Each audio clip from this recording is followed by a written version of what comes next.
ഏതെങ്കിലും തെരഞ്ഞെടുപ്പിൽ സാധാരണ നിലയിൽ ഒരു 2%, 3% വോട്ട് BJPക്ക് വർദ്ധിക്കും.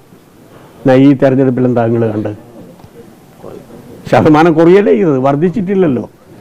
എന്നാൽ വേറൊരു പ്രതിഭാസമുണ്ട്, അത് കോൺഗ്രസ് മനസ്സിലാക്കേണ്ടതാണ്.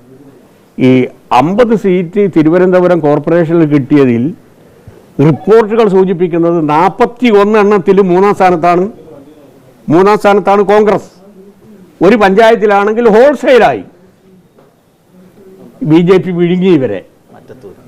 അപ്പോൾ ഏതെങ്കിലും രൂപത്തിൽ UDF ആണ് അധികാരത്തിൽ വരുന്നതെങ്കിൽ BJPയെ സംബന്ധിച്ചിടത്തോളം 2 ദിവസം കൊണ്ടത് സ്വാഹമാക്കും. അതുകൂടി നമ്മുടെ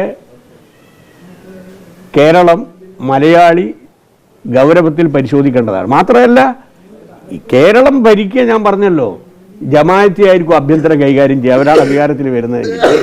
അപ്പോൾ 1 മാറാടും 2 മാറാടും എന്നല്ല ഉണ്ടാവുക.